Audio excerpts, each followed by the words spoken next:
Habang abala ang lahat, ang nakamasid namang sina Carmel at Crystal. Sabi ko, sabi daw kasi ni Krista. Hindi talaga. Tanong pa ako ni Inigo. Sabi ni Inigo, ikaw, Crystal. So everybody thinks it's your Hindi naman ako It's your idea. At hindi na ako kumain ng 5 araw. Sabi mo pa kulang yung ulam. Pare-pares. Hindi naman ako nagreklamo. Sabay tayo kanina. Kakahiya. Kasi patay gutom ako.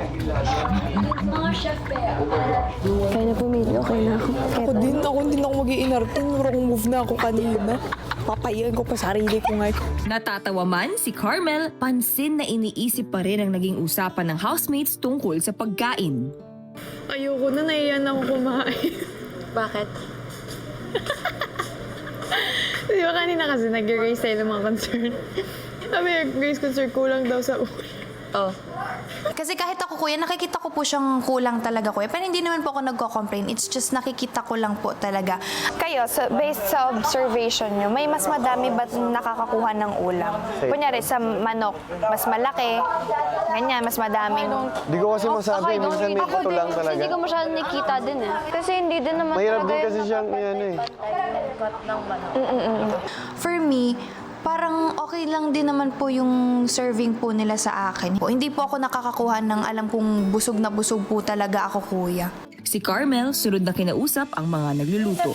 Yung sa ulam kasi, meron at meron talagang lalamang. Kasi like, yan, malaki siyang tignan, pero may buto. Sino yung nagtatakad ng kanin, ilalagay sa plato? Usually ako, pero pantay-pantay lahat yun. Yun. So, may concern din kasi na minsan may mga nasasayang daw.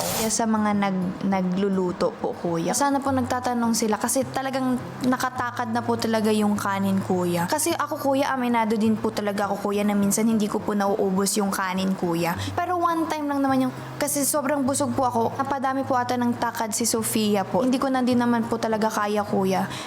Bala ko po sanang ibigay din po sa iba para kahit papano makain din po. Itatabi ko lang po sana yun, kuya, pagbalik ko wala na po. Hindi ko po alam kung may kumain po or baka tinapon na.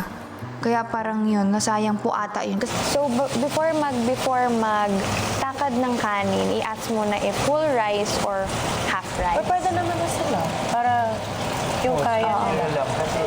Konti lang talaga yung kunin. Kasi yung iba baka kasi napapatakad ng sobra and then magulat sila na, busog na ako. Kuya, kasi ayoko din po talaga, kuya, magsayang, kuya. Nakakahiya din po talaga. Pwede naman siguro na sila na lang magtakal. Pero, wag kukuha ng more than 1 cup. Yeah. Kasi sa amin po, kuya, self-service po talaga kami. Kumuha lang po ng alam mong mauubos mo po, kuya.